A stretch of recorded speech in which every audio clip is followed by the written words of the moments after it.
Hello my children, welcome to all of you in Pandey tutorial.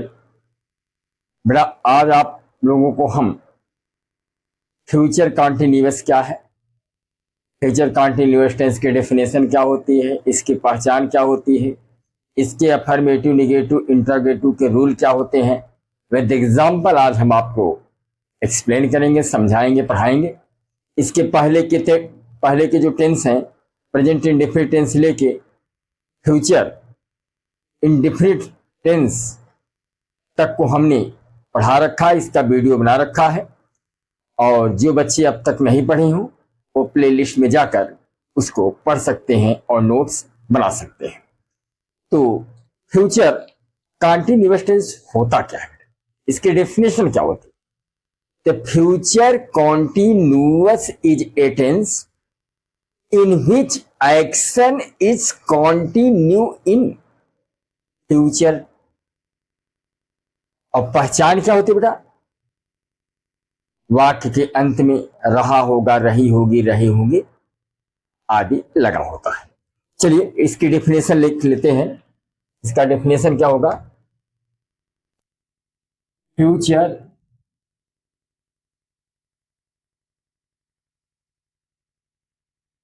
Continuous is a tense in which action is continue in future। यानी बेटा, अगर कोई कार्य भविष्य में जारी हो उसे फ्यूचर कॉन्टिन्यूअस टेंस समझना चाहिए। क्या बताया हमने कि future continuous is a tense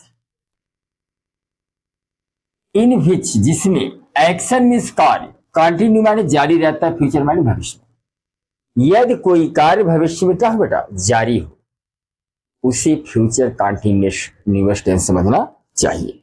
अब इसकी पहचान देख लेते हैं। इसकी पहचान क्या है? इसकी पहचान, वाक्य के अंत में क्या होता है बेटा? रहा होगा, रही होगी, रहे होंगे आदि लगा होता। इसकी पहचान क्या होगी? पहचान, वाक्य के अंत में, वाक्य के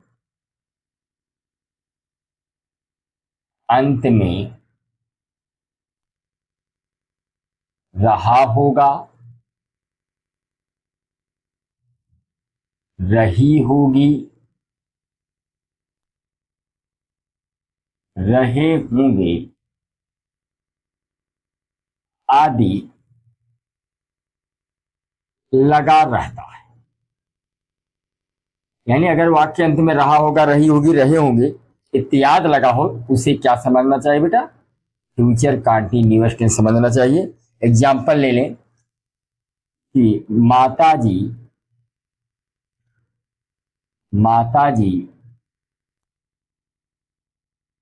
मंदिर में पूजा कर रही होंगी। यहां माताजी मंदिर में पूजा कर रही होंगी, अंत में क्या मिला बेटा? रही होगी। इससे क्लियर होता है कि फ्यूचर कंटिन्यूअस टेंस है। अब इसका बेटा अफर्मेटिव का रूल क्या होता है, यह देख लो कि अफर्मेटिव सेंटेंस का रूल क्या है।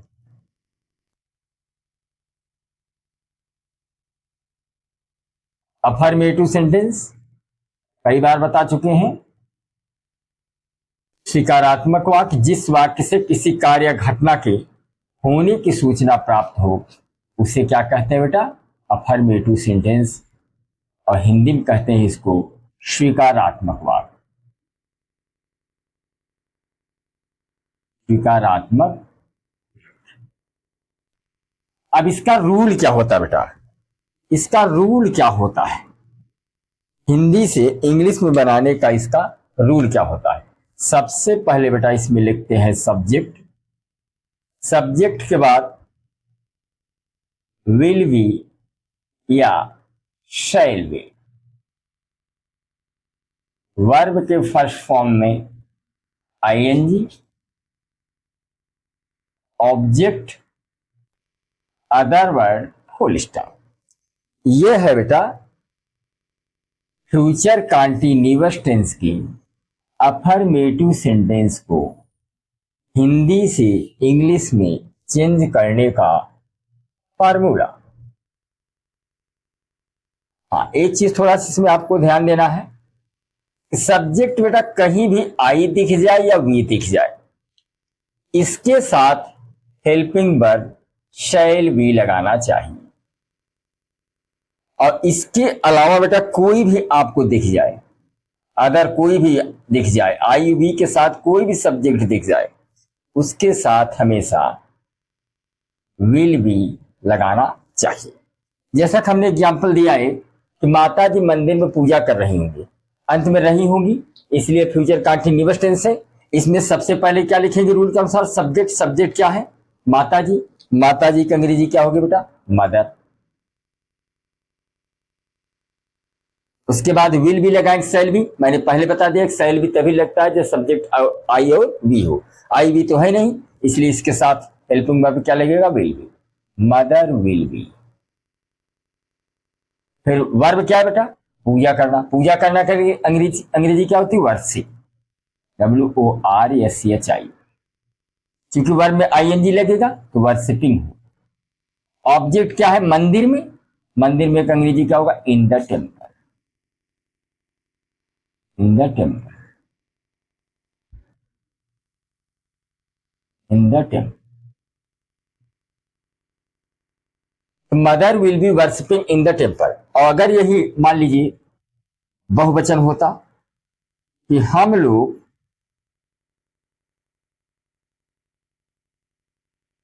अपना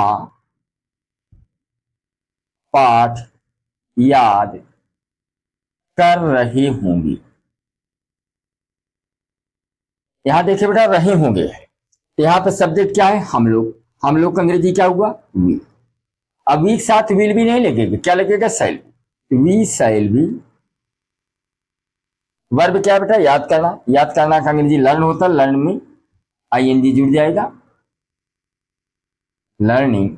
और वीक साथ अपने के लिए क्या लगता है? आवर। Learning our lesson. पाठ का अंग्रेजी क्या होगा? लेसन। तो समझ गए। अब हम निगेटिव सेंटेंस पढ़ा रहे हैं, जो बच्चे स्क्रीनशॉट लेना चाहते हैं स्क्रीनशॉट ले लें। चलिए अब हम निगेटिव सेंटेंस देखते हैं बेटा। निगेटिव सेंटेंस की निगेटिव सेंटेंस, निगेटिव सेंटेंस क्या कहते हैं? नकारात्मक वाक्य। जिस वाक्य से किसी कार्य या घटना के न होने की सूचना प्राप्त हो उसे क्या कहते हैं बेटा? नकारात्मक वाक्य।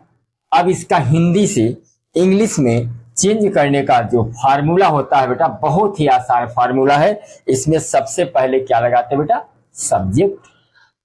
और जो हमने अफर्मेटिव में शैल बी विल बी लगाया था, निगेटिव में शैल बी विल बी के बीच में क्या लग जाएगा?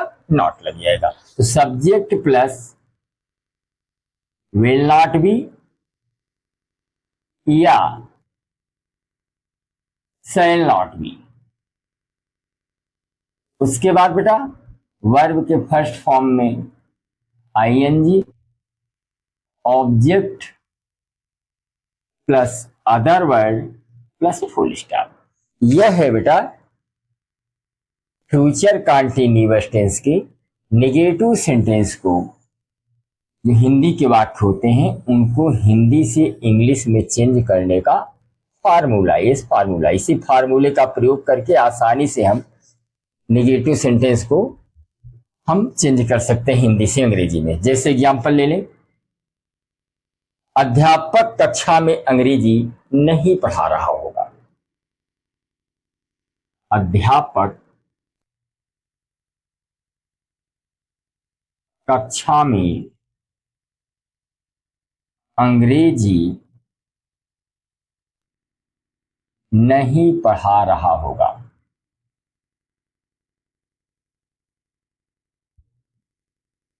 यहां देखिए वाक्य में नहीं शब्द आया, इसलिए निगेटिव सेंटेंस है। अब इसका अगर हिंदी से इंग्लिश में बात करेंगे, सबसे पहले क्या लिखेंगे बेटा? सब्जेक्ट। सब्जेक्ट क्या? अध्यापक। अध्यापक क्या हुआ? The teacher. अब इसके साथ helping verb will not be लगेगा, the teacher will not be. फिर वर्ब क्या बेटा? पढ़ाना। पढ़ाना का अंग्रेजी टीच होता है, टीच यानी वर्ब के फर्स्ट फॉर्म में आईएनजी है, तो टीच में आईएनजी जुड़ जाएगा, टीचिंग। टीचिंग। ऑब्जेक्ट क्या है? अंग्रेजी, टीचिंग इंग्लिश। टीचिंग इंग्लिश ये आपका वर्ब हो गया। ऑब्जेक्ट क्या है? कक्षा में। कक्षा में अंग्रेजी का in the class. In the क्या हुआ बेटा? The teacher will not be teaching English in the class. अब चलिए, अब इंट्रागेटिव फर्स्ट क्या होता है इसके विषय में चर्चा कर लेते हैं। इंट्रागेटिव फर्स्ट क्या होता है? Interrogative sentence number first. जब वाक्य की शुरुआत बेटा क्या से हो, जब वाक्य की शुरुआत क्या से हो, उसको हिंदी से इंग्लिश में चेंज करने का फार्मूला क्या होता है समझ लीजिए। जब वाक्य की शुरुआत क्या से हो, तब इसका जो रूल होता है बेटा, सबसे पहले इसमें हम हेल्पिंग वर्ब का प्रयोग करते हैं, विल या शैल। विल या शैल। उसके बाद सब्जेक्ट लगाते हैं, सब्जेक्ट के बाद बी लिखते हैं, फिर वर्ब के फर्स्ट फॉर्म में आईएनजी, ऑब्जेक्ट, अदर वर्ड और क्वेश्चन मार्क। तो समझ गए, यह था जब वाक्य क्या से प्रारंभ हो उसको हिंदी से इंग्लिश में चेंज करने का फार्मूला। अब जैसे कह दें कि क्या तुम लोग गरीबों की मदद कर रहे होगे? क्या तुम लोग गरीबों की मदद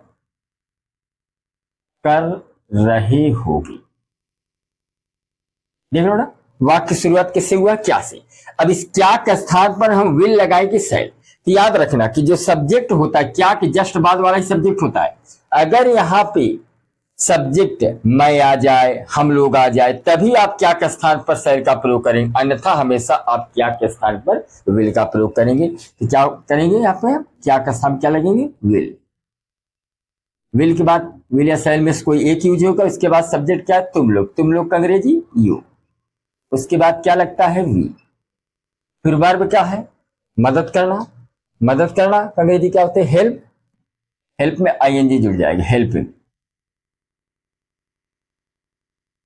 हेल्पिंग किसकी? गरीबों को। Helping the poors. Helping the poors, गरीबों। समझ गए ना? Will you be helping the poors? क्या तुम लोग गरीबों की मदद कर रहे हो? अगर वही वाक्य इंट्रागेटिव निगेटिव होता तो सब्जेक्ट के बाद क्या लगा देते बेटा? नॉट लगा देते। जैसे क्या तुम लोग गरीबों की मदद नहीं कर रहे होगे, तो will you not be helping the poors हो जाएगा। और जो बच्चे अब इसका स्क्रीनशॉट लेना चाहते हैं स्क्रीनशॉट ले लें, फिर इंट्रागेटिव सेकंड बताते हैं।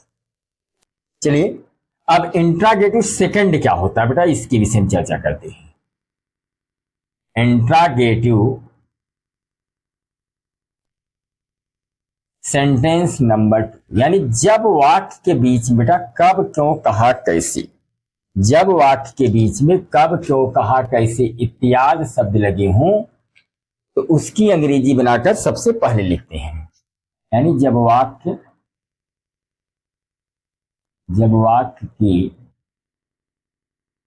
बीच में प्रश्नवाचक शब्द लगे, प्रश्नवाचक शब्द लगे। और प्रश्नवाचक शब्द में क्या क्या आता है बेटा? व्हाट, व्हाई, व्हेन, वेयर, ये सब आते हैं।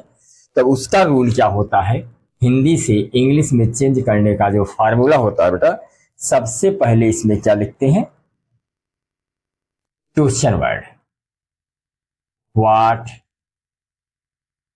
वाई, पेन, पेयर, पेच, यानी जितने भी क्वेश्चन वर्ड होंगे आदि। उसके बाद हेल्पिंग वर्ब विल और शैल, चाहे विल लगाएंगे या शैल, विल या शैल। उसके बाद सब्जेक्ट रहेगा बेटा, सब्जेक्ट के बाद बी रहेगा, फिर वर्ब के फर्स्ट फॉर्म में आईएनजी, फिर क्या होगा ऑब्जेक्ट, ऑब्जेक्ट बाद अदर वर्ड, फिर क्वेश्चन मार्क। यह है बेटा जब वाक्य के बीच में कब, क्यों, कहाँ, कैसे इत्यादि शब्द लगी हों बेटा, तो उसकी हिंदी से इंग्लिश में चेंज करने का क्या हुआ, ये फार्मूला हुआ। इस फार्मूले का प्रयोग करके आसानी से वाक्य के बीच में आए हुए कब, क्यों, कहाँ, कैसे वाले वाक्यों का हिंदी से अंग्रेजी में अनुवाद हम आसानी से कर सकते हैं। बेटा एक एग्जाम्पल ले लेते हैं, देखो जैसे कह दें कि लड़की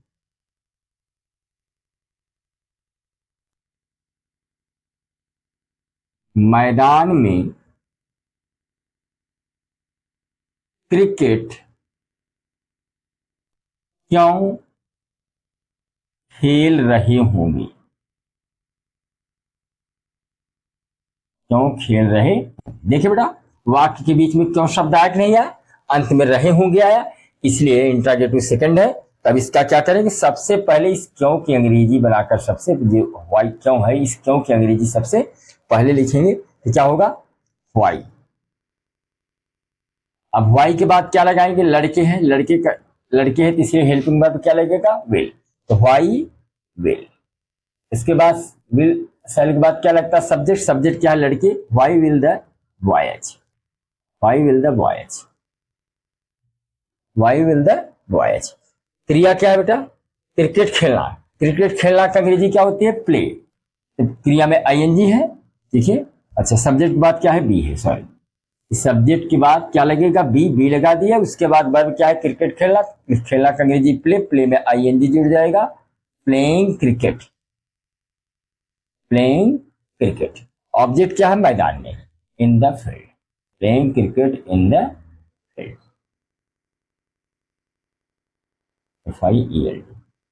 तो क्या हुआ, why will the boys be playing cricket in the field. अगर यही बात इंट्रोगेटिव नेगेटिव होता तो सब्जेक्ट के बाद क्या लगा देते नॉट, और सारी चीजें वही रहती। अब एक एग्जाम्पल मैं बेटा आपको दे रहा हूं जिसका आपको हिंदी से इंग्लिश में अनुवाद करना है और कमेंट बॉक्स में लिखना है।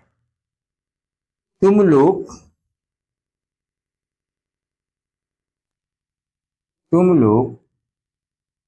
किस लेखक की किताब, किस लेखक की किताब पढ़ रहे हो। इसमें बेटा किस लेखक की किताब, व्हिच राइटर्स बुक हमने बताया था, इसको आप जो है हिंदी से इंग्लिश में ट्रांसलेट करिए, कमेंट बॉक्स में लिखिए, और अगली वीडियो में हम आपको फ्यूचर परफेक्ट टेंस के विषय में पढ़ाएंगे। जो बच्चे स्क्रीनशॉट लेना चाहते हैं ले सकते हैं।